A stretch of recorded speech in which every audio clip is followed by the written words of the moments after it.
Cup, putting big points up on Oldham, and they've been in a resurgent run after a weak start to the year for them. So it'll be interesting to see if they can continue that. And they're not afraid of an upset effort, are they? No, not at all. League One game of the week. What do you reckon? Well, there's only one. But it's one between two unbeaten sides, isn't it? It's good. Someone will lose their unbeaten record. So Doncaster versus Hunslet should be an interesting affair. Draw then, yeah? Yeah. Excellent. And League One Cup game of the week? Yeah, it's the quarter-final stage, isn't it, of the League One Cup. And the fixtures as they all line up. It's all goals against Workington. But at the Zebra Claims Stadium, so they are playing at Workington. Weird. On Saturday afternoon. Right. But I've picked the other Saturday afternoon game, Oxford versus London Scholars, because it means there'll be a southern-based team in the semi-finals. I'd probably edge. I think it's going to be an interesting one because Oxford have looked good and competitive at times at home, but Scholars obviously have a more solid team that they're drawing upon. Yeah. And I think that should give Scholars the edge, but Oxford maybe if they can carry the momentum they picked up in the second half of the game last week. I don't know, do you? Well, sorry, the week before. And I just think at home, it's a toss-up. And then on Sunday, you've got Barrow against Keighley and Newcastle against North Wales as well in the League One Cup quarterfinals. There you go. Okay, NRL Brit picks. What do we have to set our alarm clocks for this week, Mark? Well, it's clocks have influenced this a little bit on the time scales, but Bulldogs versus the Broncos on Thursday at 10:05 in the morning. We'll hopefully see better stuff for James Graham than last week. Cowboys versus the Rabbitohs. A couple of Burgesses will get out at 10:05 on Friday morning. The Sharks versus the Knights. Joe Wardle hopefully will get a starting gig maybe after last week. 5 a.m. start there. Raiders versus the Eels should be a very exciting one Saturday at 7:30 in the morning. Warriors versus the Titans. Joe Greenwood. You never know. Dan Sargentson might be around the squad. I'm not sure what's going on there, but when he's not in the tide, the people have been running through that side of the field like hot knives through butter. Yeah, a couple of scores on the Titans left defensive edge. Made me think, put a guy with a relentless motor in there next week, kids, come on. But that's Sunday at 5 a.m, the Warriors versus the Titans, and then West Tigers versus Gareth Widdop's St George Illawarra Dragons on Sunday at 7 a.m. There we go. So that is your World of Rugby League taken care of for the week. All that remains for us to do is to wrap up the show.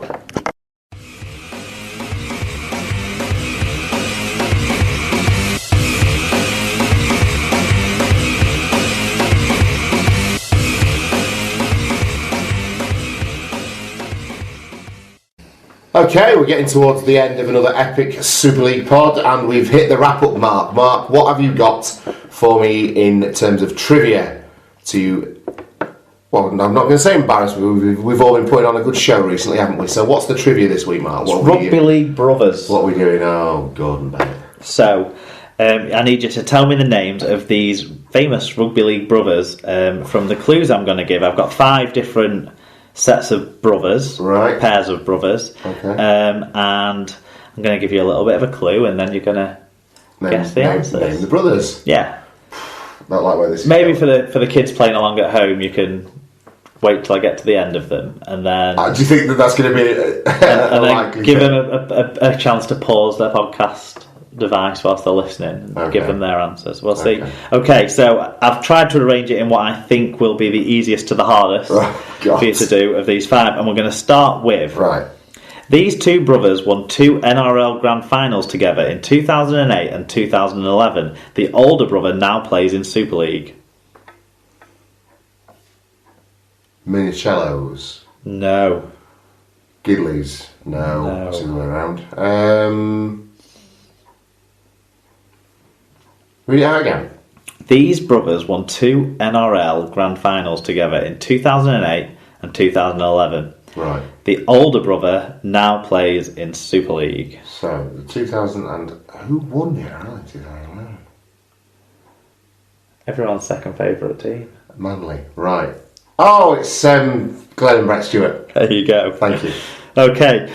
Australian-born brothers. If that was the easiest one, I am going to... I thought you'd get it straight away because you love the gift, don't you? I do love the gift. That's all right.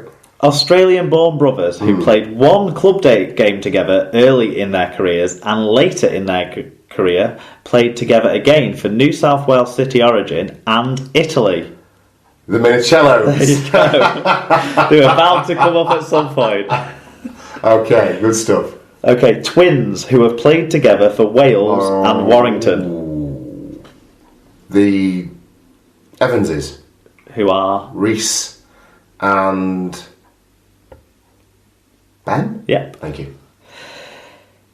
Wigan-born brothers who played together at Warrington between 2004 and 2008. Wigan-born brothers who played together for Warrington between 2004 and 2008. I'm just throwing a blank on this. I'm not gonna get it. I'll know it when I hear it. Go on. If I give you a clue that the elder one had the more celebrated, decorated career and was a centre, the younger one had was a hooker. No, go on. Just it's not going to come to me. You look at me sometimes incredulous. Like, if it's not going to come to me, it's not going to come to me. In the time frame that we're operating in, Martin and Sean Gleeson. Mark Gleeson. Oh, Mark Gleeson. Yeah. Oh, there you go then. Okay, finally then. These Tongan brothers played together for the Sydney Roosters between 2005 and 2008 before later playing against each other in Super League between 2012 and 2015. Tongan brothers.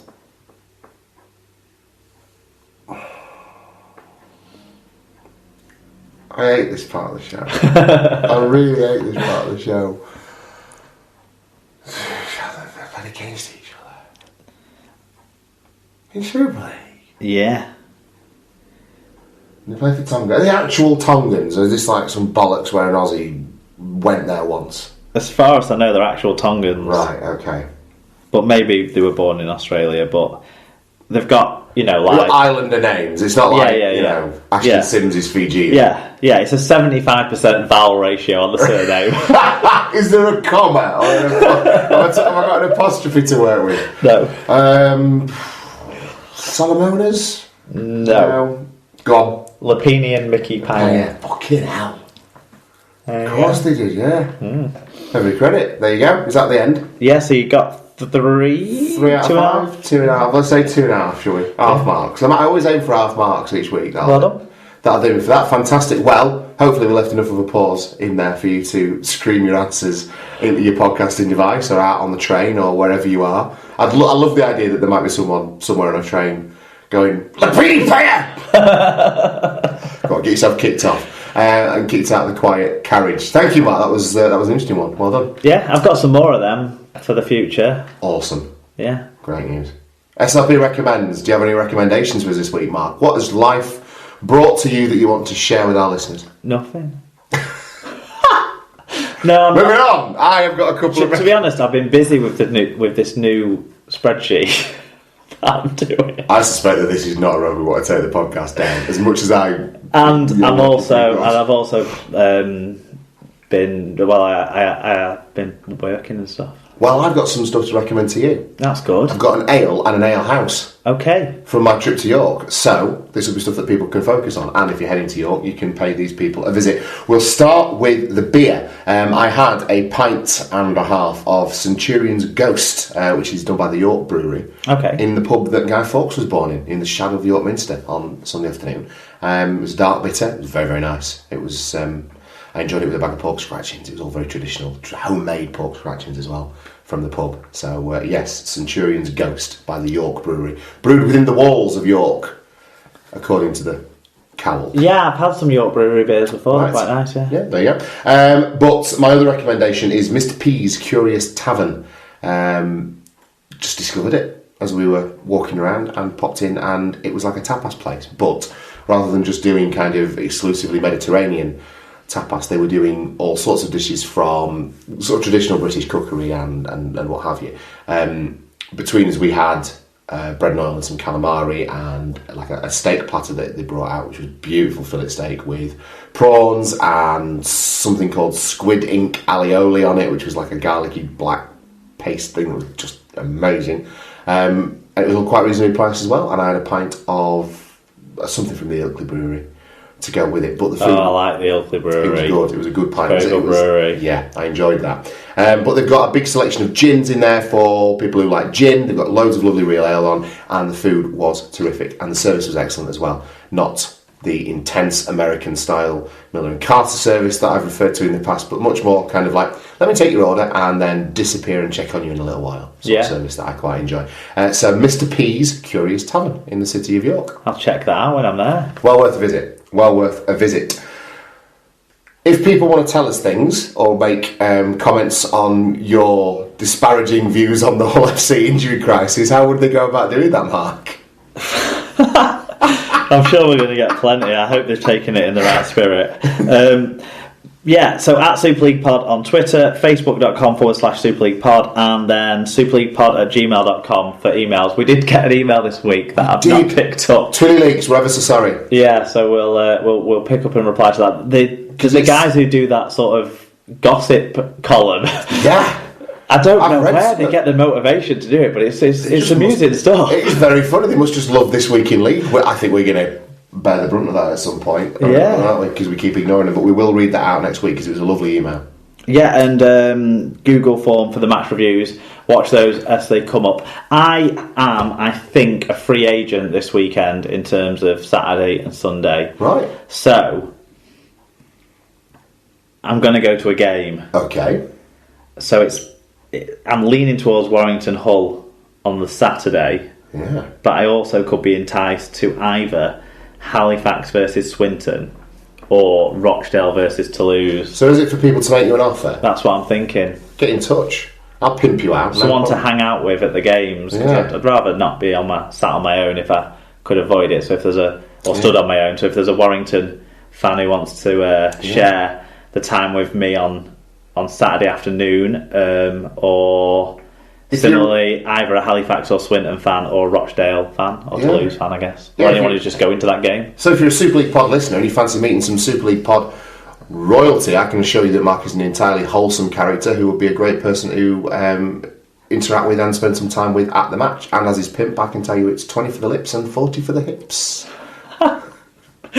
Yeah, so there we go. There we go. Right. And on that note, we'll say thank you very much for listening for the 135th time to our lovely little hobby, and we get a big kick out of it as well. So we will see you next time on the Super League Pod.